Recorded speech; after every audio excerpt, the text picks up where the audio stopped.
자, 우리 그 진도별 형법사는 이제 고난도 객관식입니다. 고난도. 요 강의는 이제 우리 출판팀에서 의뢰를 받았습니다.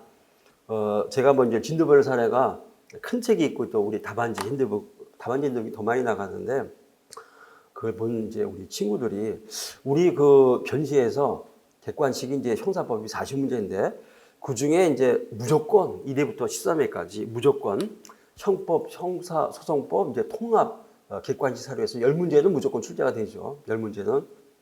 그래서 뭐 예를 들자면 이제 형법 지문이 4개, 3개, 뭐 2개, 뭐 이런 식으로 하나인 경우도 가끔 있습니다.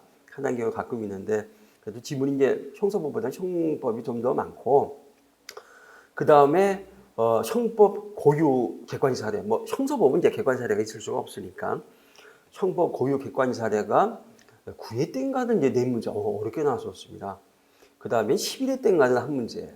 근데 이번 13회 때는 이제 3문제가 그래서 통상 객관식 사례가 형사법에서는 이제 11문제에서 14문제까지 40문제 중에 적지 않은 비중이죠.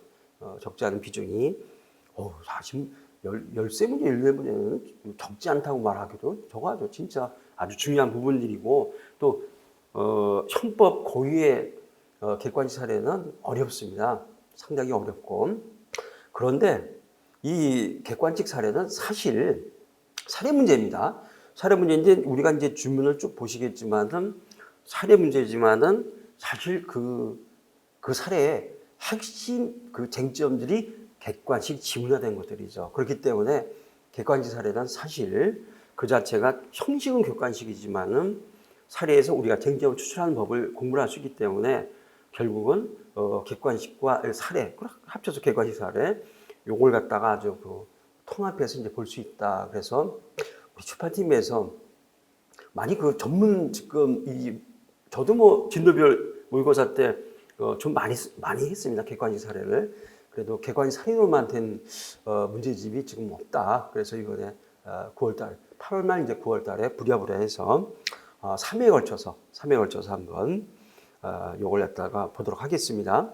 이게 지금 65문제인데 다 볼 수는 없고요. 한 45문제 정도, 하루에 한 15개씩 정도 한번 해보겠습니다. 뭐 시간이 남을 것 같지는 않은데 혹시 시간이 남으면은 한 문제라도 좀 더 보고 형식은 이게 지금 제 거 형법 이제 진도별 사례하고 문제는 똑같으니까는 거기서 그 중요한 것들이 이제 객관식 지문을 갖고 왔고요. 가능하면 이제 기출 지문을 썼습니다. 가능하면은 조금 이제 변형을 하거나 그래서 워낙 기출 지문이라는 것들이 중요도가 뭐 가장 크기 때문에 기출 지문들을 이제 활용을 해서 사례와 객관식을 이제 동시에 준비할 수 있는 그러한 부분.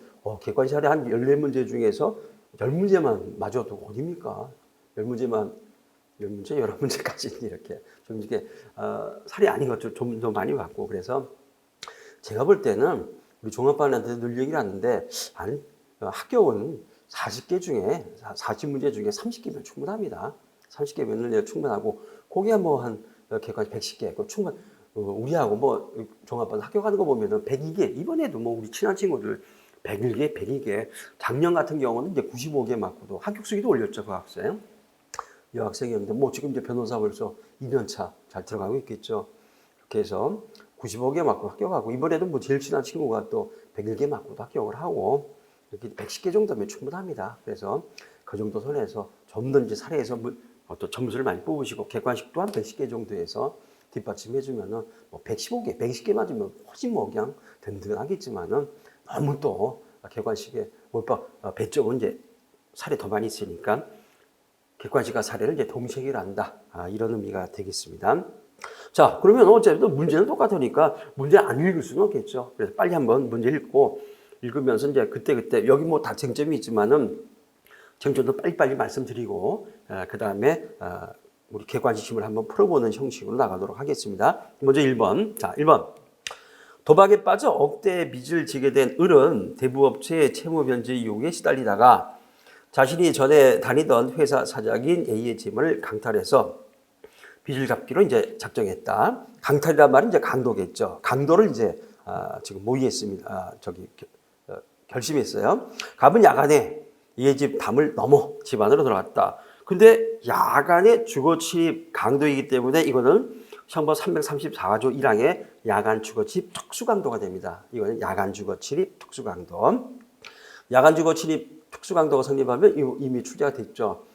이거는 아주 야간 주거 침입 절도에서 야간 주거 침입 절도죄가 성립하면은 주거 침입죄는 법조계 가비에서 별도의 범죄를 구성하지 않듯이 역시 야간 주거 침입 특수 절도도 마찬가지로 별도로 주거 침입죄는 성립하지 않습니다. 마침 A의 가족들이 모두 집을 비워 A만이 안방에서 홀로 잠을 자고 있었다. 그런 A가 자는 방에 몰래 들어가 물건을 이제 물색하던 중 갑자기 자고 있던 A가 일어나려 하자 방황해서 베개로 A의 머리 부분을 누르고 소지한 칼로 복부와 가슴을 찔렀는데, 첫 번째, 지금 강도가 흉기로, 칼이죠. 흉기로 사람의 뭐가 됩니까? 복부와 가슴을 찌르면은 100% 살인, 확정적 고의입니다. 미필적 고의도 아니에요. 아유, 죽습니다. 그러니까 이거는 100% 확정적 고의, 따라서 강도 살인이 되겠죠. 특수강도 살인, 가슴을 찔렀는데 애가 저항을 멈추고 사지가 축 늘어지자 이미 사망한 것으로 생각했다. 자, 어른 A의 돈과 귀중품 등을 챙긴 후 그대로 A의 집을 빠져나왔다. 일단은 강도살인입니다. 근데 이제 뒤에서 보시죠. 아직 안 죽었거든요. 안 죽었다. 여기서 이제 상당이광해가 문제가 됩니다. 다른 행위가 개입이 됩니다. 다른 사실이 이제 개입이 되는데 이때 한편, 자, 다른 사실. A와 한 집에 사는, 같은 집에 사는 A의 친동생 정이 동거친족이죠. 동거친족으로서 당연히 형의 목숨을 구해줄 보증인지위가 인정이 됩니다. 늦은 밤에 귀가해서 A가 침대에서 피를 흘리며 쓰러져 있는 것을 발견하고는 즉시 병원에 이송하지 않으면 A가 사망할 것이라는 사실을 알았으나 요즘 재산 다툼으로 A와의 관계가 극도로 악화된 상태에 있던 정은 A가 죽었으면 좋겠다고 생각하고, 이건 살인의 미필적 고의가 당연히 이제 인정이 됩니다. 나머지 생각한 나머지 A를 구조하지 아니한 채 부자리로 나갔죠. 그대로 집에서 나와버렸다.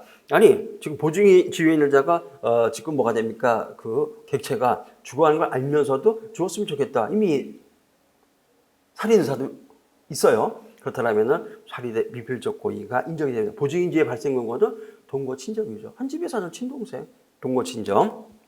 법령에 의해서 이때는 보증인지 자기 의무가 보증인 의무가 인정이 됩니다. 어른 즉시 구조 조치를 취했더라면 얼마든지 살 수 있었던 A는 결국 과다출혈로 사망했다. 그렇다면은 결국 이 사망의 인과관계가 객관적인 귀속이 갑에게 인정될 것이냐, 그 다음에 을에게 인정될 것이냐, 또는 이제 정에게 인정될 것이냐, 이것이 이제 문제가 되겠습니다. 여기서 상당 인과관계를 논하고 있다는 것들. 2번, B는 전에 다니던 공장 사무실에 금고에서 돈을 훔칠 생각으로 D에게 함께 범행을 하자고 제의했고 D는 이를 승낙했다. 제의했고 승낙했다. 이거는 전체적인 사실과 공모관계겠죠. 합동절도니까 공모관계. 따라서 합동범은 공동정범 특수한 형태입니다. 당연히 공동가구의 의사와 실행의 공동이 인정이 돼야 됩니다. 그것이 이제 현장소이죠. 범행 현장에서의 시간적 장소 협동. 따라서 공동정범의 성립 요건은 자동으로 이제 갖추고 있어야 됩니다. 공동가구의 의사와 실행의 공동. 자, 공동가구의 의사 인정됩니다. 범행 당일 밤 B와 D는 계획대로 공장의 담을 넘어 사무실로 들어갔다. 공장 안에 인기척이 있는 것을 수상히 여긴 경비원 갑은 공장 안을 돌아보다가 사무실 창문 너머로 같은 동네에 살고 있는 B가 D와 함께 금고에서 돈을 훔치는 것을 보았다. 아는 놈이야. 절도가 아는 놈이에요, 지금. 갑은 나중에 B로부터 돈을 갈취할 생각으로 이를 못 본 척하고 경비실로 돌아왔다. 결국 이제 부작위에 의한 방조죠. 자기적 정범의 실행에 합동절도가 있습니다. 아는 놈이거든요. 얼마든지 거기서 신고를 하고, 경찰 신고하면 제일 빠르죠. 아무것도 절도 취하지 않았다. 그 이유는 저는 돈을 훔쳐가면 나중에 이제 협박을 해가지고 그 돈을 갖다가 그중에서 얼마 빼먹으려고 이런 불법 영적 의사가 있었던 겁니다. 자기적 정범의 실행이 있는데 그것을 방지할 자기 의무가 있는 자가, 자기 의무는 바로 보안요원, 경비원, 개혁에 의해서 이런 자기 의무, 합동절도를 방지할 그러라고 경비시킨 거 아닙니까? 월급 주면서 그러라 경비시킨 거니까는 자기 의무가 인정됩니다. 요것을 갖다가 방치 유기했다. 부작위에 의한 종범, 다소 판례 입장입니다. 부작위에 의한 종범. 객관식에서는 어차피 판례만 출제가 되니까 견해드림이 있으면 경비실로 돌아왔다. 3번. 자, 덤프 트럭을 모는 병은 어느 날 자신의 트럭을 도로의 중앙선 위를 왼쪽 바퀴가 걸친 상태에서 운행하던 중 그 50m 앞쪽 방향에서 술이 취한 상태에서 시가 승용차를 운전하여 벽이 진행하던 차선으로 달려오다가 급히 자기 차선으로 이제 들어가면서 이 얘기는 역주행했다는 거죠. 국도에서 실제 사례입니다. 국도에서 뭐가 됩니까? 우리가 1차선, 편도 1차선, 왕복 2차선, 국도, 진짜 좁은 길들 많죠. 국도입니다. 고속도로 아닙니다. 그런데 문제는 뭐냐면은 그 국도에서 출하려면은 이건 역주행하는 수밖에 없다는 거죠. 그래서 지금 이 피해 차량이 국도에서 앞차를 초월하기 위해서 역주행을 했다. 앞에 이제 그 트럭이 이제 나타났다는 얘기입니다. 갑자기 큰 24톤 트럭이. 자, 그것도 음주운전을 했거든요. 피해 차량이 음주운전하고 이제 역주행을 했다는 겁니다. 피해 차량이 음주운전에 이제 역주행. 자, 병이 진행하던 차선으로 달려오다가 급히 자기 차선으로 들어가면서 병이 운전하던 트럭과 교형할 무렵 이렇게 이제 서로 이제 지나갈 무렵 교형 이렇게 오고 뭐 이렇게 가니까 이제 싹 이렇게 서로 지나가겠죠. 교행. 하도 이제 이런 어려운 갔으면은 뭐 이해를 못 하니까 지나갈 무렵 균형 잃고 다시 병의 차선으로 들어오다가 병이 운전하던 트럭의 왼쪽 바퀴를 들이받고 튕겨져 나가시는 즉사고 말았다. 실제 사고고 문제는 뭐냐면은 병이 사실은 이제 뭐가 됩니까? 병이 운전하는 트럭인데 중앙선을 살짝 거쳤거든요. 중앙 살짝 거쳤다. 근데 사실 이제 병의 트럭은 아니고 병의 뒤를 따르던 그러니까 스피를 먹었거든. 이렇게 자기 차 들어가는데 이렇게 들어온 거죠. 스피를 먹고 이렇게 들어오다가 그 트럭의 뒤를 따르던 차와 정면 충돌해서 균형을 잃었는데 그래서 운전하던 조석의 두 명이 득사한 사건입니다. 어쨌든 여기서 이제 문제가 된 거는 병의 트럭인데 중앙선을 살짝 거쳤거든요. 어쨌든 중앙선을 살짝 거쳤기 때문에 교통규칙 위반이 있다는 겁니다. 그랬을 때 뭐가 됩니까? 틀림없이 유무 위반, 교통규칙 위반 과실은 인정이 되는데 중앙선 침입했으니까는 그랬을 때 상당히 의아한 게 객관적 기소 바로 이것이 인정이 되게 된가? 바로 합법직적 대책이 이론이고 변시 10회 때 사례에서도 출제가 됐죠. 여기도 뭐 변시 10회 기출에 달아놨습니다. 자, 이러한 경우들. 자, 그 객관식 어떻게 풀지 한번 보시죠. 다시 한번 이 객관식이 사례 핵심들입니다. 자, 을이 야간에 칼을 휴대하고 A집에 침입해서 소지한 칼로 A에게 상해를 입힌 행위는 특수강도 상해를 구성하면 이와는 별도로 주거 침입죄가 성립해서 강도상해죄와 실체적 경합 관계에 있다. 그런데 강도상해가 아니라 이때도 이제 강도살인이 되겠습니다. 요건 이제 살인에 고의가 있으니까 강도살인이고 여기서 벌써 틀렸죠. 그 다음에 금방 말씀드렸죠. 334조 제1항에 야간 주거 침입 특수 강도가 성립하면은 법적 위협에 의해서 주거 침입죄는 당연히 특수 강도죄 흡수가 되기 때문에 이러한 경우 뭐가 됩니까? 주거 침입죄는 별도로 성립하지 않는데 별도로 주거 침입죄가 성립한다. 틀렸죠. 주거 침입죄가 성립하지 않는다. 여기서도 또 틀렸고요. 강도상해도 틀렸고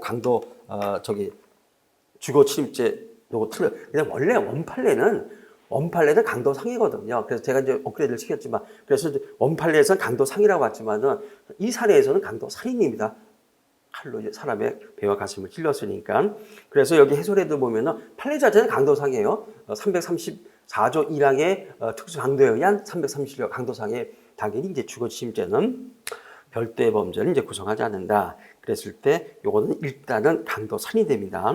오타는 아닌데 그런 취지인데 어쨌든 중요한 건 이 사건에서 강도살인이 된다라는 것들 나에서 바로 나옵니다. 나에서. 자, 을이 베개로 A의 머리 부분을 누르고 다른 판례 있습니다. 강간 피해자가 네가 책임지라고 하니까는 세상에 베개로 그 피해 여성의 머리를 눌러서 질사시켰죠. 그랬을 때 그러다 이제 강간이 종료된 한참 후가 되기 때문에 몇십 분씩 막 서로 싸우다가 따라서 강간살인이 아니라 강간죄와 살인죄 실체 경합 인정한 판례가 있습니다. 당연히 뭐 살인의 미필적 영화에서도 많이 보셨잖아요. 게다가 소지한 칼로 복부와 가슴을 찌른 행위에 대해서 살해의 목적이나 계획적인 살인 의도를 인정할 수 없기 때문에 강도살인의 고의를 인정할 수는 없다. 아니죠. 금방 말씀드렸지만은 베개로 사람 눌렀다. 우리 진짜 드라마나 영화 많이 보셨습니다. 게다가 칼로 목을 찔렀다. 이건 100%입니다. 근데 요거는 실제로 뭐가 됩니까? 8회 때 이문에서 사례로도 출제가 됐었습니다. 가불이 그때 3일 쳤었나요? 어떤 그 이익 분배를 갖다가 하다가는 그냥 뭐가 되면 어디 갑을 칼로 목을 찔렀었죠. 죽지는 않았지만은 그러한 경우들 그랬을 때 확정적 고의입니다. 신체 부위는 완전히 목, 가슴, 배 이런 데는 거의 확정적 고의다. 당연히 살인의 강도 살인의 고의를 인정할 수 있습니다. 틀린 질문. 자, 다음. 정은 A와 동거 친족 관계에 있으므로 동거 친족 간의 부양 의무를 근거로 정은 A에 대해서 보증인 지위에 당연히 있다. 그렇죠? 그래서 우리가 법령 계약 위법한 사항이 그 중에서도 법령이죠. 민법 몇 천입니까? 800천.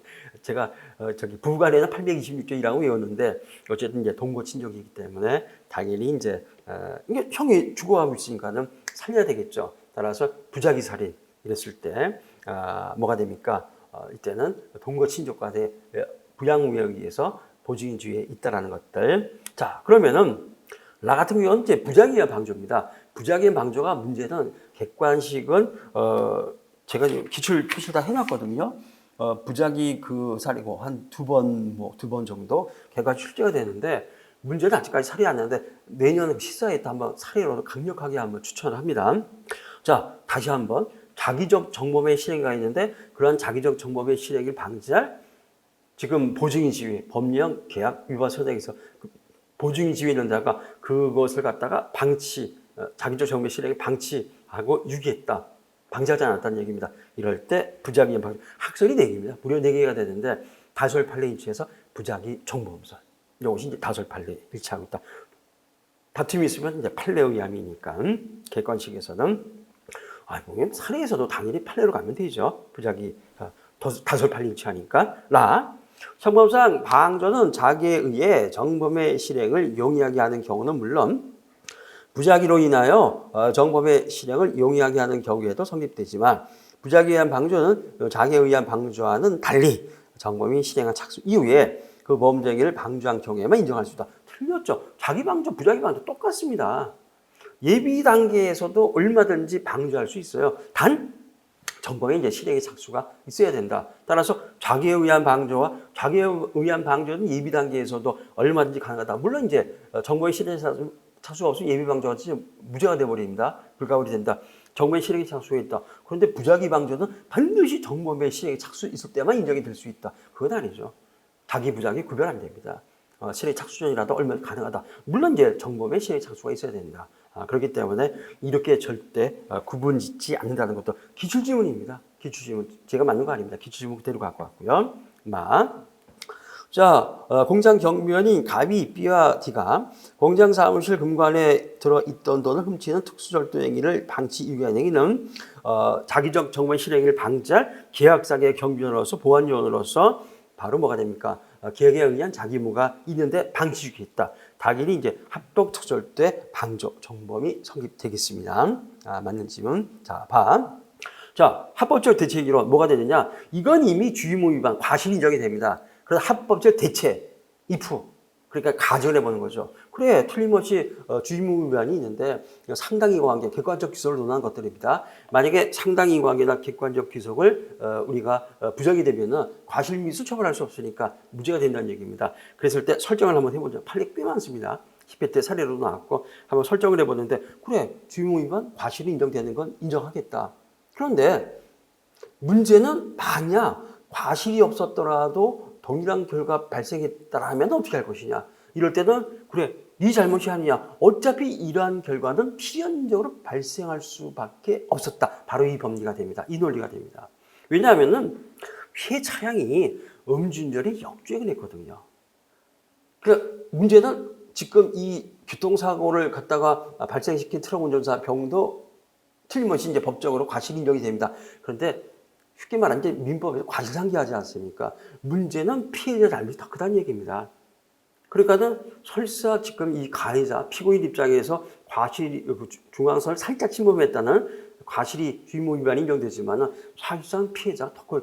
음주운전에 역주행을 했다는 거다. 그러니까 피해자가 더 커요. 그렇다면 어차피 그까지 그 중앙선을 갖다가 몇 cm 살짝 거친 거거든요. 살짝 거쳐도 뭐 걸친 건 걸친 거니까 이제 그 도로교통 규칙 위반은 되겠죠. 근데 이게 걸쳤건 거치지 않았건 문제는 피해자가 와서 막은 거거든요. 와서 막았기 실제로는 튕겨져 나가다가 어떻게 저기 나간 게 아니라 스피를 먹고 이렇게 들어왔다는 겁니다. 뒤차기랑 부딪혀가 참혹하게 사망한 사건이거든요. 어차피 이러한 결과는 발생할 수밖에 없었다. 실제 이제 10회 때 낸 사례가 독일 그 유명한 판례였었죠. 그러니까는 피해자가 음주 자전거 운전, 완전히 꼰 상태에서 음주 자전거 운전을 했는데 문제는 트럭이 이걸 갖다가 이제 그 추월을 합니다. 근데 그 추월 간격이 그 독일 법리에 보면은 80cm인가 그러는데 요걸 60cm, 20cm를 들켰다는 겁니다. 그래갖고는 그냥 하면서 왼쪽으로 넘어져 트럭 뒷바퀴에 갈려 사망한 사건이거든요. 그런데 피해자가 음주 자전거를 완전 그것도 어느 정도가 아니라 완전히 꼬라갖고 그렇기 때문에 80cm를 뛰었든 60cm를 뛰었든 어차피 이러한 결과가 발생할 수밖에 없었다. 그렇다면은 어떻게 됩니까? 그럼 네 탓이야. 너의 과실이 네 탓은 아니다. 그 얘기는 상당히 유한 게 즉 예견 가능성이 없었다는 얘기죠. 피해자의 과실이 더 컸기 때문에 예견 가능성이 없었다. 따라서 이러한 경우에 있어서는 네 탓이 아니다. 그렇기 때문에 이러한 경우에 있어서 상당히 유한 게 객관적이 부정된다. 인정된다. 틀렸죠. 과실미수가 돼서 무죄가 됩니다. 10회 때 이렇게 사례도 출가됐고 바로 이제 이런 부분들이 되겠습니다. 자, 그러면은 자 2-1번 요거는 좀 길어갖고는 제가 한 문제인데 두 문제를 한번 만들어 봤습니다. 사례는 똑같습니다. 먼저 2-1번. 자, 1번 갑은 옆집 지의 마당에 정착되어 있는 나뭇가지가 너무 늘어져서 갑이 댐을 통하여 출입하는데 지장을 줄 정도에 이르자 오늘 이 나무를 불살라 버리려고 나무에 불을 질렀으나 갑자기 강풍이 불어와 뒤에 집 나무에 붙은 불은 곧 꺼져버리고 불똥이 뒤에 집에 인근한 시의 집으로 튀는 바람에 시의 집 나무가 모두 소외되고 말았다. 장전이 이제 법전을 모시면서 요거 사례로 출제가 됐었습니다. 자, 2번.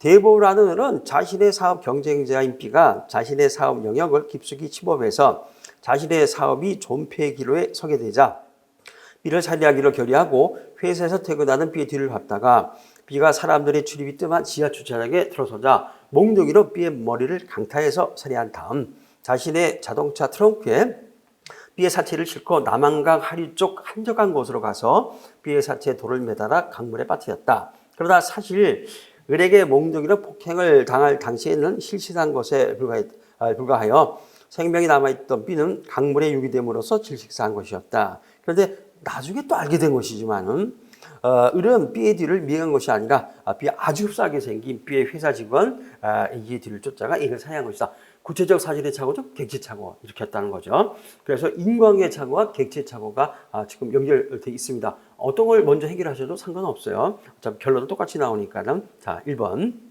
자, 먼저 작년 그 법전을 모의시험 사례로 출제가 됐었죠. 이거 전원합의자 판결입니다. 근데 이런 거 어떻게 사례로, 본시험은 안 나옵니다. 근데 법전용 모의시험이기 때문에 사례로 나왔는데, 갑이 시의 집 나무를 소유한 행위를 일반 물건 실화죄로 처벌하면 이러한 해석은 유추해석 금지 원칙에 반하게 된다. 엄청난 논쟁이 있었고 대법원 전원합의체 판결. 대법관들 자체 내에서도 논쟁이 있었습니다. 다수 의견은 상관없다. 이게 뭐냐면은 지금 일반 물건 실화죄가 되는데 문제는 일종의 뭐가 됩니까? 방부의 착오죠. 구체적 사실의 착오죠. 방부의 착오인데 어쨌든 과실범이거든요. 문제는 우리 형법이 일반 물건 방화죄는 자기 소유, 타인 소유 불문하고 일반 물건 방화죄 다 처벌 규정이 다 있습니다. 그런데 재미가 있는 게 우리 형법 170조 2항입니다. 2항, 170조 2항. 자기 소유 일반 물건 실화죄는 처벌 규정이 있어요. 그런데 타인 소유 일반 물건 실화죄는 지금도 이 시간에도 우리 형법에는 처벌 규정이 없습니다. 그러면은 실화 이제 잘못해서 이제 불을 냈는데 문제는 자기 소유보다 타인 소유가 더 중요하죠. 형법적으로는. 근데 자기 소유 일반 물건 실화죄는 처벌 규정이 있어요. 타인 소유 일반 물건 실화죄는 처벌 규정이 없다. 이것도 뭐가 됩니까? 지금 뒤에 집 마당인데 문제는 시의 집 나무. 시의 집 나무니까는 타인 소유 일반 물건이거든요. 일반 물건. 타버렸다. 그러면은 타인 소유 일반 물건 실화죄 처벌 규정이 없다. 그럼 뭐가 됩니까? 처벌 규정이 없으니까 처벌할 수 없대. 이게 이제 법률주의죠. 그랬더니 대법원은 이걸 갖다가 총체적 종합적 한번 해석을 해보자. 그래서 총체적 종합적 해석을 하면은 실제로 보면은 타인 소유 일반 물건 방화죄 실화죄가 더 중요한데 방화죄는 처벌 규정이 있다는 겁니다. 실화죄는 처벌 규정이 없다. 그러면은 이건 말도 안 된다. 따라서 이럴 때는 설사 처벌 규정이 없더라도 실화죄는 타인 소유, 자기 소유 불문하고 일반 물건 실화죄. 이렇게 해석을 해도 이거는 전체적 종합적 해석이고 절대 죄용법정지에 어긋나지 않는다. 대법원 다수결에 들어옵니다. 작년엔 이걸 이제 법조는 모시험에서 사례를 쓰게 한 거죠. 그래서 이렇게 객관식을 출제할 수 있다는 겁니다. 절대 유추해석 금지 원칙에 반하지 않는다. 전화 판결 다수결. 소수결은 이제 반한다. 그러나 다수결은 반하지 않는다. 이렇게 봤습니다. 2번. 따라서 타인 소유 일반 물건 실화죄 처벌 규정이 없음에도 불구하고 얼마든 처벌할 수 있다는 거. 2번. 이건 기억나거든요. 요거는 2회 기출지문입니다. 요거는 워낙 기억나니까. 변시 2회 기출지문. 만약 갑이 상해 고의로 사람에게 돌을 던졌으나 빗나가서 그 옆에 있던 마을 주민이 세운 장승에 맞았고, 장승, 요건 이제 일반 물건이죠. 장승의 일부가 손괴된 경우, 재물 손괴죄. 벽에는 추상적 사실의 착오에 대해서 사기 미수 과실 손괴의, 과실 재물 손괴의 상상 경우가 틀렸습니다. 지금 구체적 사실의 착오 중, 죄송합니다. 추상적 사실의 착오 중 방법의 착오인데 구체적이 동일한 구성권 아니죠. 따라서 상해죄와 손괴죄니까 이거는 상이한 구성 요건의 착오, 추상적 사실의 착오가 됩니다. 이럴 때는 방법의 법정적 부합설, 구체적 부합설 결론 똑같습니다. 결론 똑같습니다. 인사실 미수 발생 사실 과실의 상상적 경험. 문제는 뭐가 되느냐? 문제는 사기미수, 인식사실은 사기미수인데 과실 손괴는 우리 형법에 처벌 규정이 없습니다. 이럴 때 여러분들 우리 그 사례 보면 꼭 추상적 부합설, 추상적 부합설 진짜 손괴 기술 인정하거든요. 그 일본 학설입니다. 우리 형법에 의하면 처벌 규정이 없기 때문에 무조건 무죄거든요. 근데 이걸 갖다가 손괴 기술 처벌하면은 이건 재형법정주의에 어긋나게 됩니다. 우리 형법에 처벌 규정이 없는데 일본 형법이 왜 그런지 그건 모르겠어요. 제가 뭐 일본어를 아는 게 없으니까는. 이렇게 돼버린다면 절대 받아들일 수 없는 학설인데 많이 씁니다. 그거 쓰지 마. 아유, 교수님들 법조인 모의고사 최저 기준표에도 추상적 부합설 그거 쓰신 교수님들도 있더라고요. 저한테 퇴직하셔지만 고대 배종대 교수님께서 하루속히 우리 형법 교과에서 사라져 제거시켜야 될 학설 1호가 바로 추상적 부합설입니다. 필요 없습니다. 자, 그랬을 때 어느 학설 중에도 과실손괴는 처벌 규정이 없기 때문에 상해 비수죄만 성립한다. 바로 이 부분이 이제 틀렸죠. 3번. 판례는 의리 A를 살해한 사람과 같은 인과관계 착오의 경우 전과적을 개괄적으로 보면 이게 핵심 키워드입니다. 인과관계 착오 9회 때 살해 나왔는데 답안지에 요것만 들어가면 확실합니다. 전과적을 개괄적으로 보면 피해자의 살해라는 처음에 예견된 사실이 결국은 실현된 것으로서 살인죄의 죄책을 면할 수 없다. 변시 5회 때 학설들 유추가 됐습니다. 학설들 많이 출제 안 되는데 지금 우리가 그 유전착 이따가 나오죠. 유전착은 학설들이 죄로 나옵니다. 3번, 4번 나왔습니다. 유전착은 거의 유일하다. 근데 이제 5회 때 뭐가 됩니까? 죄송합니다. 좀 이따 보기에 우연마귀도 학설이 나오죠. 우연마귀도 학설이 나오는데 그러는데 변시 5회 때 요 인과계 착오의 학설들이 많이죠. 뭐 예컨대 그 인과계 착오설이라든가 미수범설, 시제 경험설이죠. 이런 것들이 이제 출제가 됐었습니다. 다 차례 답안지는 쓰실 필요 없어요. 차례 답안지는 이렇게 판례 전과정을 개괄적으로 요것만 쓰시면 되는데 어쨌든 기본적으로 이건 판례 입장입니다. 전과정을 개괄적으로 보면 인과계 착오가 마찬가지죠. 인과과정의 상위성은 비본질적이다. 충분히 기수가 될 수 있다. 이렇게 보고 있습니다. 자, 이렇게 미수범설은 이제 살인미수, 과실자, 실체의 경험 이렇게 이제 보자는 거죠. 나머지 학설들은 어쨌든 결론은 다 똑같습니다. 객관적 기속설이다. 다 결론은 다 똑같습니다. 기술하는 것들. 자, 4번. 위 인과관계 착오 사례에서 의리 인과관계 본질적 부분을 착오한 경우 발생 결과의 고의 기수범을 인정하지 않는 견해는 구체적으로 일반의 생활 경험상 예상할 수 있는 범위 내의 착오의 경우를 본질적 부분의 착오로 본다. 이거 5회 기술지문 그대로입니다. 한 글자 차이입니다. 지금 이런 경우 일반의 생활 경험상 예상할 수 있는 범위 내의 착오. 이게 이제 인과정의 상위성 서로 어긋난다. 상위성이 바로 비본질적인 경우입니다. 그래서 본질적인 경우는 예견 불가능하다. 그러니까 인과정의 상위성이 비본질적이라는 얘기는 사소하다 한 채 다 충분히 예견 가능하다. 사람을 죽이려고 했는데 죽은 줄 알고 묻어버렸다. 이런 것들은 정말 비일비재하게 영화나 들어보면 진짜 밀보는 부분입니다. 얼마 전 실제로는 이런 사건, 이 사건도 실제 사건이고 무지하게 많습니다. 이거를 직접 다룬 그 영화도 옛날에 있어 90년대인가 2000년대 있었어요. 달콤살보라는 연이 최광희 씨하고 뭐 이렇게 최광희 씨였나? 맞습니다. 이렇게 영화들이 있었는데 너무나 이거는 흔한 이렇게 충분히 얘기가 가능하거든요. 인과 가정의 사기성이 비본질적이다. 그렇다면 본질적이라는 얘기는 외견 불가능하다. 무지하게 중대하다. 따라서 이거는 절대 객관적 기성이나 상당 이하를 인정할 수 없다. 이것이 이제 본질적인 경우, 따라서 본질적인 부분, 슬쩍 한 글자 차이입니다. 예상 알 수 있는 범위에 대해 착용의 경우는 비본질적인 부분에 착으로 본다. 본질적인 부분에 착으로 봤기 때문에 틀린 지문이 되겠습니다. 오해 때 기출지문 그대로고요. 자, 5번. 의리 A를 B로 인해서 살해한 구체적 사실의 착오는 객체 착의 경우 방법의 착의 경우와는 다르게 법정적 부합설과 구체적 부합설의 결론이 일치하지 않는다. 틀렸죠. 반대죠. 방법의 착오는 일치하지 않습니다. 법정적 부합설은 발생 사실의 공익수를 인정하고 판례죠. 그러나 구체적 사실의 착오, 방법의 착오에 대해서 구체적 부합설은 인지사실 미설 발생 사실 과실의 상사적 경화. 이게 결론이 다릅니다. 그러다 객체 착오는 두 학설이 둘 다 결론이 일치해서 발생 사실의 공익기술을 인정합니다. 따라서 슬쩍 바꿔봤습니다. 워낙 이건 뭐 잘하신 부분이고 좀 이따가 또 정법의 객체 착오가 교사와 객체 착오, 방법의 착오 차례에서 2번이나 출제가 됐고 객관식은 3번, 4번인가 출제가 됐었죠. 그리고 슬쩍 바꿔봤다는 거 그렇게 한번 보시고요. 자, 그러면은 이번에는 이제 그 거시기 2번 한번 보시죠. 다음 페이지. 자, 병은 우리 유용한 대부업체에 고용돼서 같은 문제였었습니다. 온갖 지저분한 일을 도맡아 처리하다가 결국 퇴직금도 제대로 못 받고 이른바 토사구팽을 당하자 원하의 사무처 을을 살해하려고 한밤중에 의리 집에 몰래 들어갔다. 오래전에 이혼한 을은 외아들 F를 장가보낸 뒤에는 줄곧 혼자 지내왔는데 을의 안방에서 인기척이 들리자 병은 을이 집에 있다고 생각하고는 거실에 휘발유를 뿌리고 불을 붙인 후 그것을 빠져나왔다. 당시 을은 외출하고 없었으나 을의 집이 전소되면서 마침 그날따라 아버지를 방문해서 안방에 자고 있던 을의 아들 F가 화재로 사망했다. 자, 잘못된 설명은 자 1번. 병이 을을 살해할 의도로 을의 집에 몰래 들어간 얘기를 통상적인 출입 방법으로는 볼 수 없다. 병에게는 이제 주거 침입. 이제 요새 이게 이제 제일 문제입니다.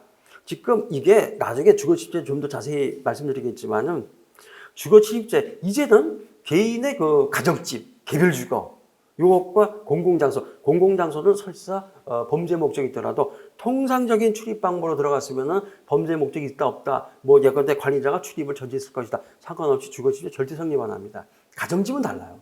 그런데 이제 단독주택이 있을 거고 아파트와 같은 이제 공동주택이 있다. 근데 여기 제가 판례를 달아놨지만 2024년도 올해 2월 8일자 최근 판례입니다.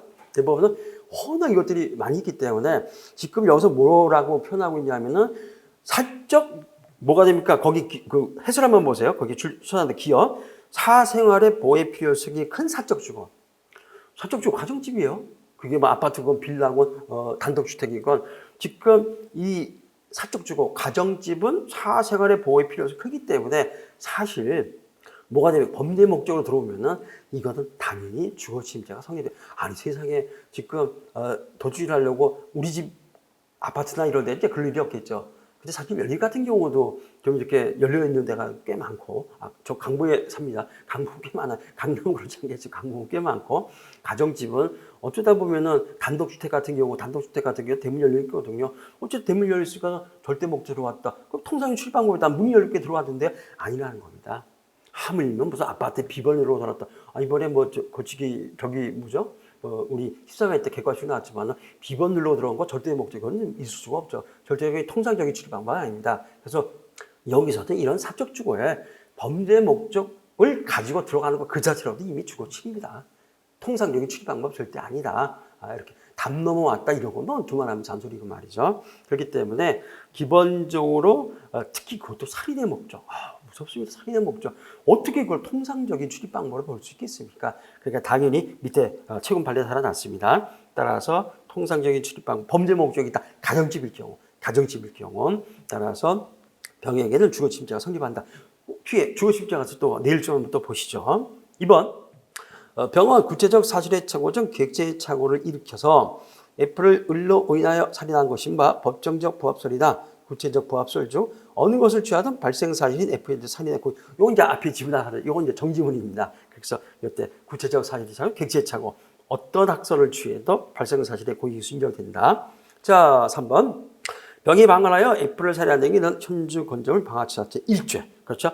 별도로 살인죄가 성립하지 않습니다. 그런데 4번 요게 이제 이번 13일에 나왔습니다. 13일에서 두 번이나 그 객관식 출제가 됐는데요. 만약 F가 화재로 인하여 사망하지 않고 목숨을 구했을 경우 병원 현주건조물 방화치사죄 미수처벌입니다. 우리 형법에는 현주건조물 방화치사죄 미수처벌 규정이 없습니다. 그렇기 때문에 이건 결합범이거든요. 방화죄, 살인죄 분리가 되는 거죠. 방화죄 혼란을 탔으면 방화기소, 현주건조물 방화기소, 살인미수, 상상경화.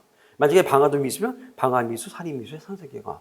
무려 12월 14일, 이번 13일입니다. 두 번이나 객관식으로 출제가 됐다. 살인에도 뭐 한번 출제해봤습니다. 객관식만 두 번입니다. 자, 요게 이제 답이 되겠죠. 4번 틀렸고. 5번. 만약 병이 의뢰 집에 침입해서 F에 대해서 강도 행위를 하다가 F를 살해할 목적으로 현주건조물에 방어해서 F를 살해한 경우 병의 죄책은 현주건조물 방화치사죄 강도살인죄의 상상적 경함. 그러니까는 이게 그 객관식만 6번 나왔네요. 객관식만 6번 나왔습니다. 살인은 안 나왔습니다. 객관식만 6번 나왔는데 기본적으로 부진적 결과적 현주건조물 방화치사죄 또 보시지만은 우리 특수공지방치사죄 살인만 3번이에요. 객관식만 7번. 자, 이러한 부진적 결과적 가중범의 법정형이 중한 결과 고의범의 법정형보다 결과적 가중범이 더 중한 거다 동일하면은 결과적 가중범이 특별관계이기 때문에 이때 현주건조물 방화치사죄 1죄, 그 다음에 특수공지방치사죄 1죄가 성립합니다. 반대로 중한 결과의 고의범이 더 법정형이 무겁다, 중하다. 그럴 때는 양죄가 상속이야. 딱 하나 있습니다. 현주건조물 방화치사죄와 강도살인죄 발의 판례입니다. 강도살인죄 사용무기거든요. 이럴 때는 사용무기가 당연히 강도살인죄가 훨씬 더 무거우니까는 양죄가 상상적 경합관계에 있다. 자, 이렇게 보실 수가 있겠습니다. 3번에 바로 나오겠네요. 3번 한번 보시죠. 자, 부잣집 외동아들 갑은 유흥가를 전전한다는 이유로 부모가 용돈을 끊어버리자 스스로 유흥비를 마련할 요량으로 강도를 하기로 결심하고 범행 대상을 몰색하기 위해서 어스름한 저녁 무렵에 한강 고수부지로 나갔다. 갑은 나이도 있고 돈도 많이 있어 보이는 A를 발견하고는 그 뒤를 쫓다가 A가 이제 후미진 곳에 이르자, 으슥한 곳에 이르자 재빠르게 A에게 칼을 들이대면서 돈을 내놓으라고 협박을 했다. 특수강도죠. 흉기유대 특수강도.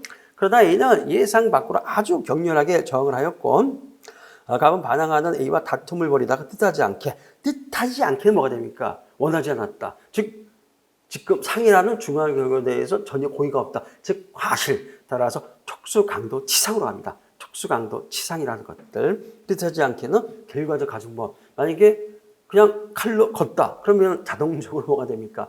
상해 확정적 고의죠. 칼로 베면 이건 100% 확정적 고의입니다. 어쨌든 특수강도 상해가 되는데 뜻하지 않게 이럴 때 우리가 살을 풀어낼 때는 이거는 상해 고의가 없다. 그럼 치상으로 보내겠죠. 그래서 특수강도 치상. 뜻하지 않게 칼로 A의 팔뚝 부위를 베었다. 특수강도 치상. 상처를 입은 A가 고래고래 비명을 질러대며 도망가자 갑은 어쩔 수 없이 돈도 빼앗지 못한 채 그대로 준행랑을 놓고 말았다. 그런데 언젠가 갑에게 맞아서 상해를 입은 적이 있었던 을은 갑에 대한 원한에 가득 차 결국 갑을 살해하기로 결의하고 살인의 도구로 오는 석공을 선택한 다음 갑의 들을 미행하였다. 을은 갑이 웬 남자에게 칼을 휘두르는 것을 보고는 기회다 생각하고는 갑을 정조도 난 다음 석공의 방아쇠를 당겼으나 화살은 갑의 어깨를 스치고 지나가서 갑의 칼을 맞고 도망가던 A의 명중에서 A는 그 자리에서 즉사고 말았다. 구체적 사실의 착오 중 방법의 착오. 구체적 사실의 착오 중 방법의 착오입니다. 근데 어쨌든 문제는 갑의 입장에서 어떻게 됩니까? 피해자가 사망을 했거든요. 이럴 때 다른 사실의 개입 상당히 보게 지난 시간에 말씀드렸죠. 지난번에도 뭐가 됩니까? 이렇게 다른 사실의 개입이 예경 가능하다. 상당 인과관계가 인정돼서 기소가 됩니다. 객관식 주로 이걸로 나옵니다. 그러다 살해에서는 예경 불가능하다. 예경 불가능하다. 이때는 상당 인과관계 부정돼서 두 개가 있습니다. 고의범 같으면 미수가 되고요. 결과적 가중범 같으면 기본범죄만 성립하고 중한 결과 상당 인과가 부정되기 때문에 결과적 가중범 성립하지 않고 고의의 기본범죄만 성립이 된다. 이렇게 이제 보실 수가 있겠습니다. 여기서는 결과적 가중범이죠.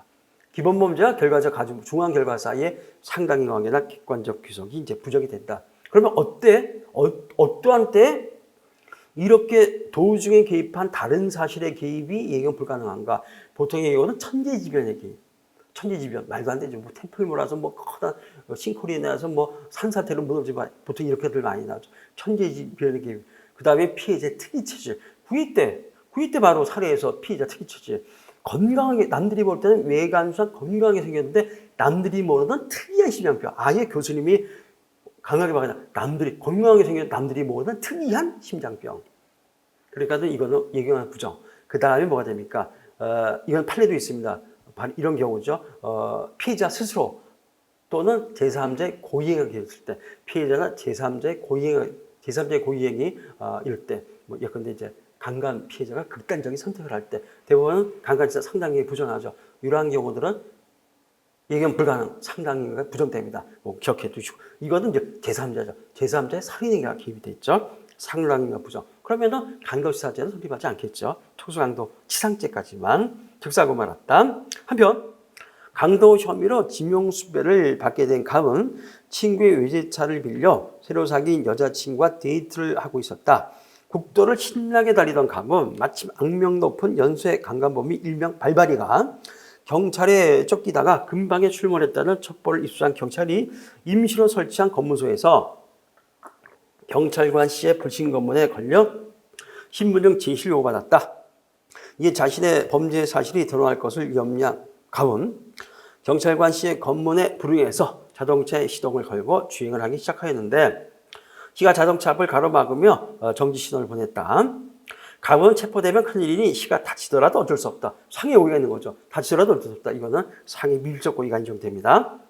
자동차를 시를 치고는 그대로 나온다. 이게 특수공지방치상 상해죄 죄수관계. 그래서 지금 기본적 1회, 6회, 13회 살해는 2번. 객관식은 뒤에 있습니다. 더 많이 나왔습니다. 객관식은. 그래서 특수공지방치상죄가 3년 이상 중형이 됩니다. 특별관계에는 특수공지방치상은 1죄만 성립한다. 특수상해죄는 별도의 범죄를 구성하지 않는다. 객관식 사례 다 나왔습니다. 자, 자, 을이 갑을 살해하기 위해서 석공의 방아쇠를 당겼으나 화살은 갑의 어깨를 스친 후 A에게 명중하여 A는 그 자리에서 즉사한 경우 구성요건적 착오에 관한 구체적 부합설에 의하면 구체적 사실에 대한 방법에 차고 자, 구체적 부합설 발생 기술 인정 안 합니다. 갑에게는 A에 대한 살인죄 죄책이 인정되지 않는다. 그렇죠. 발생 사실이 A에 대해서는 인정되지 않는다. 살인 미수 과실수의 상장적 경우.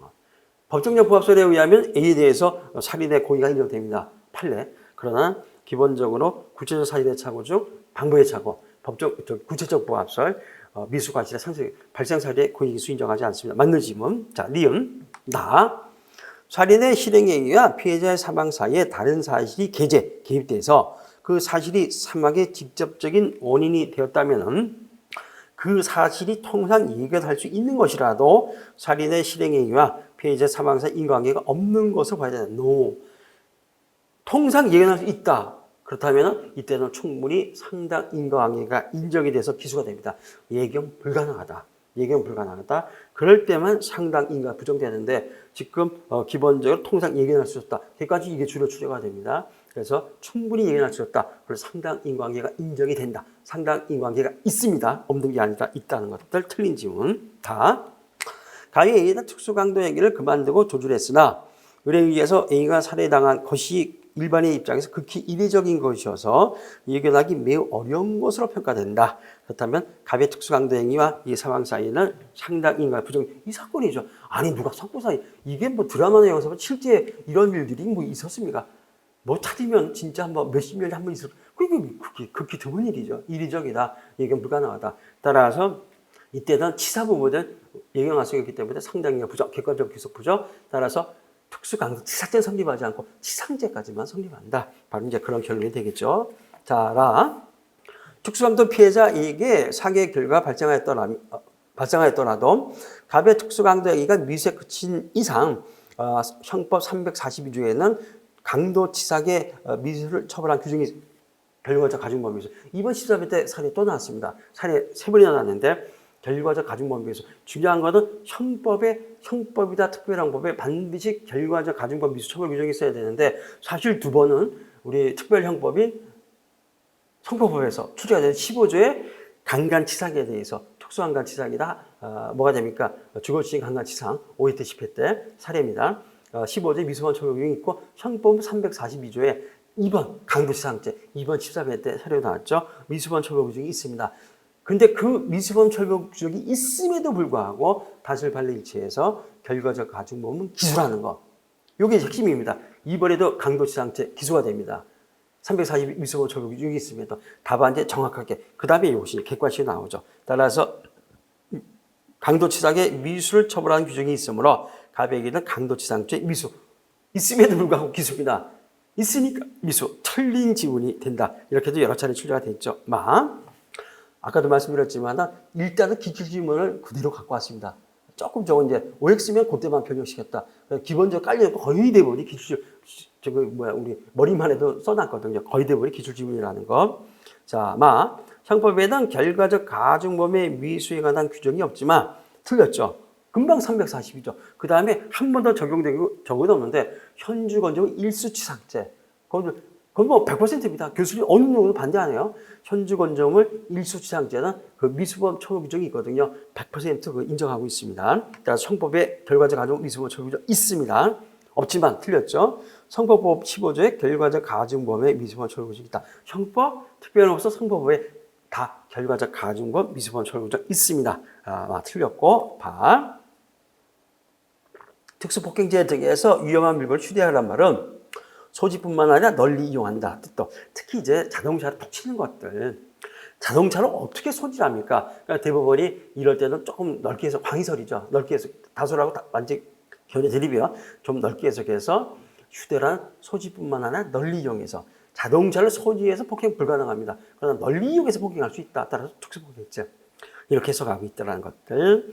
자, 3. 지명수배 중인 감히 승용차를 운전하다가 이거 이제 흉기 또는 위험한 물건. 그래서 자동차 깔면 살인무기입니다. 살인 흉기죠. 자동차. 따라 특수공지만치상죄.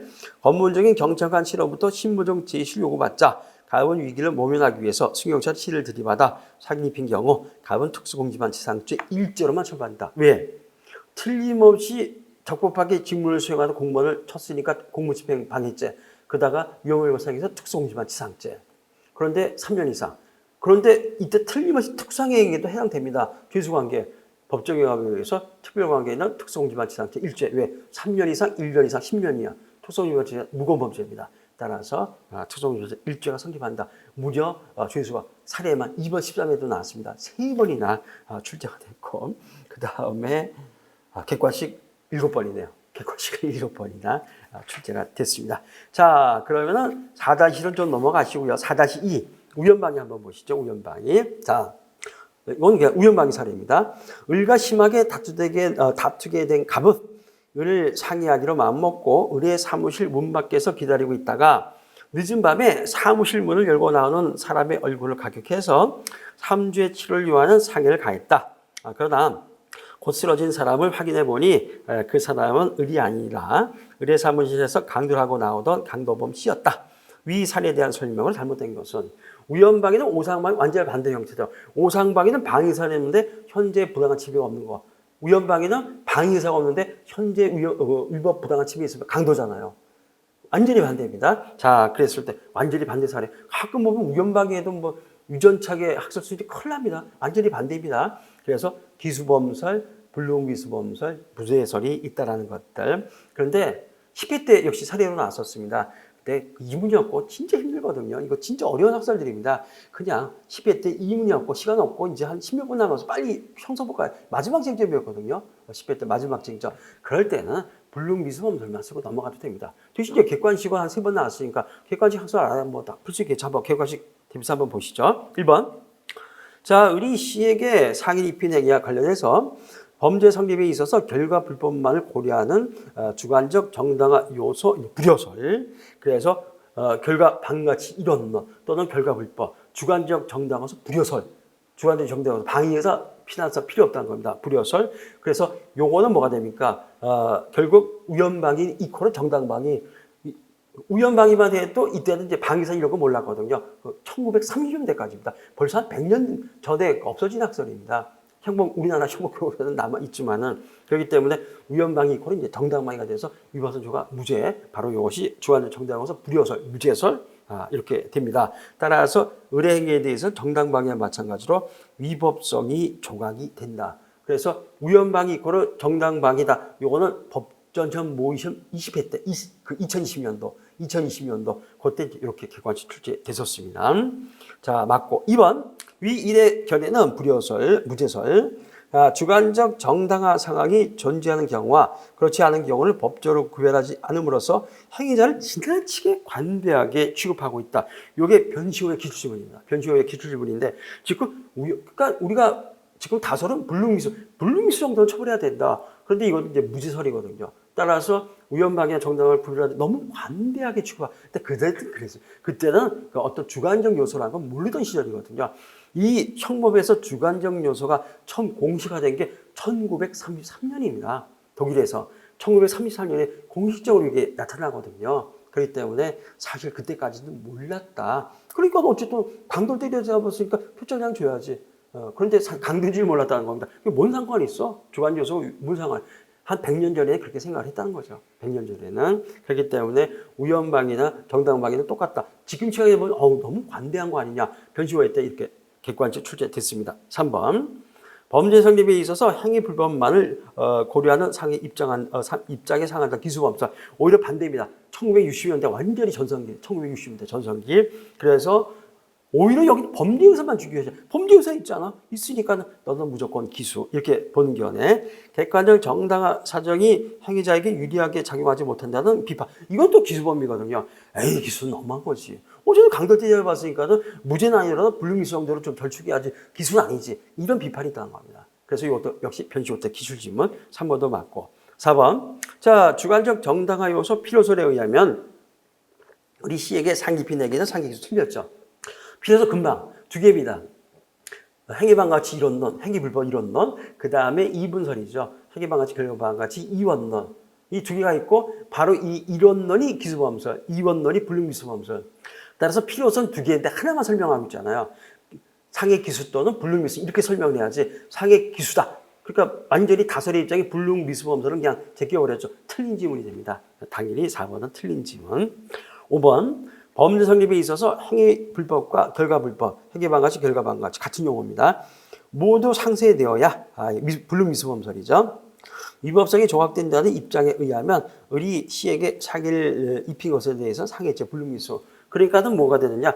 기수는 법익침해, 기수의 그 결과 불법, 결과방가치 법익침해입니다. 근데 강도를 때려잡았기 때문에 일단 법적 평가에 의해서 기수의 결과반이 제거된다. 미수로만 처벌할 수 있다. 그런데 기수의 결과방가치가 제거됐다는 의미는 어떻게 됩니까? 법적 해설을 통해서 결과 불가능하다. 이렇게도 제가 학부 때는 그냥 미수범설이었어요. 군대 가서 복학하고 대학원쯤 가니까 그때는 이제 80년대 중반에 뭐가 됩니까? 불능미수범 유추기용설. 한 몇 년 만에 또 바뀌었더라고요. 근데 우리가 유추기용은 지금 뭐가 됩니까? 피고를 처벌하게 되면은 가벌을 확장하면은 유추경은 죄용고죄 반하게 됩니다. 그러나 이것이 가벌성을 축소하게 되면 그때는 받아들여집니다. 가벌성 축소하면 받아들여지는데 그래서 좀 이따 보시겠지만 위전책에서 사실차고 유효용설, 불능미수 유효용설, 기술 미수로 처벌하기 때문에 가벌성이 축소가 되겠죠. 이건 받아들여진다. 그래서 어느 날인가 또 유추가 빠지더라고요. 요새 다 줄이게 요새 이제 유행이니까 불능미수범설 이원론입니다. 맞는 질문이 되겠습니다. 거기 도표도 한번 달아놨으니까 요거 좀 헷갈리니까는 참조하시고 헷갈리고 어렵습니다. 그러니까 10회 때 사례는 아는데 그때는 이제 불능미수범설 쓰시고 바로 넘어가셔도 됩니다. 1, 2점 상 빨리 현석 빨리 가셔서 거기서 한 1, 2점 학설 날라가고 1, 2점 날라가고 그 다음에 현석 가서는 10점 득점하면 훨씬 이득입니다. 그렇게 한번 가시죠. 자, 5번은 좀 넘어가겠습니다. 자, 6번만 하고 좀 쉬시죠. 자, 법률의 창원. 예비 중기 예비항조 단어입니다. 갑은 100여 차례 걸친 입사시험 응시에도 불구하고 근데 취직을 하지 못하게 되자 강도짓을 해서 사업자금을 마련할 의도로 친구 벽에게 자초지종을 이야기하고는 강도에 쓸 흉기 등 장비를 빌려왔다. 강도 예비 단계에서 방조를 해서 흉기 빌려주고 방조죠. 예비의 방조. 정부의 실내 착수가 있어야만 처벌할 수 있고 방조로 처벌할 수 있고 실내 착수가 없으면 예비 방조 이제 무죄가 됩니다. 갑은 옆 동네에 사는 돈 많은 골드미스 D의 금품을 강취하기 위해서 D가 잘 다니는 길목에서 흉기를 추대하고 D가 나타나길 기다리고 있다가 강도를 하려던 자신의 행동을 후회하고는 결국 강도에게 포기하고 그대로 귀관하였다. 예비중지. 이거 객관식 무지하게 나왔습니다. 예비중지는 6회 때 살해도 나왔지만 객관식 훨씬 많이 나왔어요. 예비중지. 자, 자의성 후회했다. 올해는 저기 13회 때도 이제 공동정범에 이제 공범과 중지미수인데 중지미수에서 자의성은 누가 여민의 정을 느끼고 자신의 범행과를 후회하고 완전히 빼박으로 그 자의성을 인정해야 하는 거. 그래서 간단하게 한 줄명만 해서 노다시 빨리 빠져나오시면 됩니다. 사례에서는. 한편 갑의 동생이 열혈 청년 을은 자신의 여자친구가 대부업체의 돈을 빌려 쓰다가 사채 빚에 몰려 결국 성매매업소에서 윤락을 하게 되자 성매매를 하게 되자 사회 암적 존재들을 제거하는 것은 곧 정의를 실현하는 것이니 자신의 행위는 어떠한 경우에도 절대 죄가 될 수 없다는 확신하에 법률의 착오죠. 대부업체와 성매매업소를 운영하는 B를 살해하기로 결의했다. 이런 업소에서 퇴근하는 B의 뒤를 받다가 음슥한 골목길에서 흉기를 찔러 B를 살해했다. 살인행위입니다. 유효성까지 인정됩니다. 법률의 착오, 형법 16조 과연 정당한 이유를 인정할 수 있겠느냐. 자, 9회 때 살해도 나왔었고요. 성매매업소를 크게 운영하는 F는 자신의 비리를 경찰에 고발한 지역사회단체 간부인 A를 죽일 것을 결의하였으나 법망을 피할 요량으로 평소 알고 지내던 깡패들의 도움을 받아 성매매업소 종업원 정의 가족들을 납치해서 모처에 가두었다. 그 F는 정에게 그의 가족을 납치한 사실을 통보한 다음 A를 살해하지 않으면 그의 가족들을 모두 살해하겠다고 위협하였다. 정은 평소 익히 알고 있는 F의 포악한 성격과 F가 함께 다니는 깡패들의 기세에 눌려 이것이 단순한 협박에 불과한 것이 아니며 정말 가족들이 죽게 될 것이고 경찰에 신고해도 아무 소용이 없다는 것을 확실하게 알 수 있었다. 저건 어쩔 수 없이 강요행위입니다. 어쩔 수 없이가 이제 강요행위 어쩔 수 없었다. 이건 이제 그 강요행위가 인정된다. 책임이 없어서 이제 무죄가 되겠죠. A의 뒤를 받다가 기회를 봐서 A를 살해하고 가족들을 이제 무사하게 구해냈다. 강요행위가 객관식은 한 2번 정도 나왔는데 살해는 안 나왔어요. 한 번도. 앞으로도 안 날 것 같습니다. 객관식 대비해서 한번 보시죠. 갑이 강도에 사용할 흉기를 추대하고 D가 잘 다니는 길목에서 D가 나타나기를 기다린 행위 강도 예비죄에 해당이 된다. 그렇죠. 그래서 강도에 쓸 흉기를 추대하고 폭행이 대출을 기다리고 강도 예비 1948년도 판례입니다. 어쨌든 이 판례가 있고 강도 예비입니다. 갑이 강도 예비를 하다가 자신의 행동을 후회하고는 강도 행위를 포기한 행위에 대해서는 중지미수 말하는 자의성이 인정됩니다. 그러니까 기본적으로 중지미수 말하자 특히 윤리적, 도덕적 동기가 중지 후회했다, 여민의 전력했다, 왠지 불쌍해서 이런 것들 들어오면은 100% 자의성이 인정됩니다. 또 하나 도덕적, 윤리적 동기에 의한 중지가 아닌데 외부적 장애 사유가 없습니다. 예컨대 일진이 산업생활 왠지 게임직해서 외부적 장애 사유가 없어요. 기분이 나빠서 그만뒀다. 그럴 때는 이제 보통 자의성을 인정합니다. 근데 이렇게 한 13회 때는 연민의정 후에 2번이나 들어왔어요. 확실하게 어머님의 고향으로 돌아오는 어머님의 정을 받고 이럴 때 다 자의성이 인정되죠. 여기도 후회가 있기 때문에 자의성이 인정됩니다. 따라서 가백에는 강도 예비 중재당에서 중지미수 규정이 유초형이 다 틀렸습니다. 그러니까 이제 지금 뭐가 되느냐 사실 그 다솔 판례는 다 부정하고 있습니다. 왜냐하면 중지미수는 실행의 착수 이후 개념이고 요건 예비단계이기 때문에 판례도 아직 실행 착수로 나가지 못한 예비단계에서 중지미수는 있을 수가 없다. 인정할 수 없다. 그래서 그 어떤 개념조차 관념할 수 없다 그랬거든요. 대법원 관념할 수 상상도 못한다. 인정할 수 없다. 이런 취지의 다솔도 근데 워낙 팽팽하니까 학설 의미는 없는데 어쨌든 다툼에서 판례 의함이니까 기본적으로 판례는 요 예비 중지를 인정할 수 없다. 딱 하나입니다. 가반제 요건 사례를 한번 쓰셔야 되면 6회 때 나왔었죠. 지금 예비단계이기 때문에 아무리 자의성 인정돼도 아직 실행에 착수가 없는 예비단계에서 중지미수라. 왜냐하면 중지미수 감명을 하게 되면 예비가 훨씬 형이 적습니다. 따라서 형을 중지미수 감경 또는 면제이기 때문에 감경하면 의미가 없는데 면제일 때는 예비보다는 적잖아요. 그러니까 교수님 중에서는 이걸 유추경하자 그랬더니 다솔과 판례 학설을 뺏겠습니다. 워낙 팽팽하기 때문에 다솔이가 볼 수 없는데 판례는 있을 수가 없다. 얘는 예비단계지 미수단계 아니지 않냐. 아니 그 개념조차 인정할 수 없다. 따라서 부정하고 있다는 것들 유추 적용된다. 틀렸죠. 중지미수 규정 적용 안 됩니다. 다. 병은 갑의 강도 예비 행위를 방조했으나 갑이 강도의 실행에 착수에 이르지 못한 것이므로 방조자병 강도 예비 종 노. 실행에 착수가 있으면은 방조로 처벌받지. 방조 미수 또는 방조 기수로 처벌받지만은 실행에 착수가 없는 예비 방조는 정범의 실행 착수가 있기 때문에 그 자체 무죄 처벌할 수 없어요. 불가분이라는 거 예비 방조 정범의 실행 착수가 있다. 아까도 뭐 이제 말씀드렸었죠. 뭐 부작위의 방조는 오래 실행 착수 그건 아닙니다. 자기나 부작위 똑같다. 어쨌든 정범이 끝내 실행 착수로 나가지 않은 예비 방조 처벌할 수 없다는 것도 틀렸고 작년 12회 때 사례로도 출제가 됐습니다. 만약 정범인 갑의 범죄를 방조하려는 병이 예비 단계에서의 방조에 그친 경우라면 설사 갑이 나중에 실행에 착수했더라도 병을 강도 방조로 처벌할 수 있노. 예비 단계에서 방조했는데 나중에 실행 착수로 하면 얼마든지 그 방조로 처벌할 수 있죠. 예비 방조 처벌할 수 없으니까 실행 착수로 나가도 이거는 끝내 처벌할 수 없다. 그건 아니죠. 역시 또 틀린 지문. 기출 지문입니다. 역시.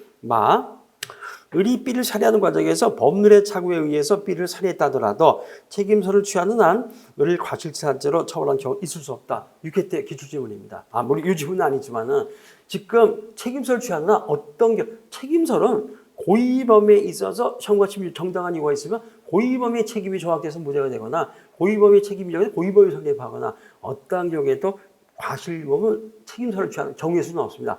고의설은 과실범으로 처벌할 수 있죠. 고의설은. 근데 그것도 이제 좀 복잡해. 엄격고의설 과실범 처벌하지만은 재앙고의설은 사실상 또 과실범 처벌 못하는데 그건 필요 없고 어쨌든 그거 출제가 되지는 않으니까는. 그러나 책임서를 취하는 한 어떤 경우에도 법률의 착오에서 그것도 유죄작 뒤에 있는 유죄죄도 마찬가지입니다.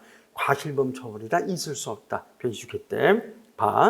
형법 12조 강요로 된 게 정할 수 없는 폭력이란 윤리적 의미에서 강압된 경우가 아니라 심리적 의미에서 육체적으로 어떤 행위를 절대적으로 하지 아니할 수 없게 된 경우를 말한다. 역시 기출 둘 다입니다. 그러니까 윤리적 의미에서 강압된 경우도 당연히 포함하고 또는 오할입니다. 심리적 의미에서 둘 다 포함되는데 슬쩍 보통 출제가 얘는 아니지만 얘만 또는 얘는 아니지만 얘만 둘 다입니다. 그래서 이런 식으로 흔히 나옵니다. 역시 틀린 지문. 자, 3.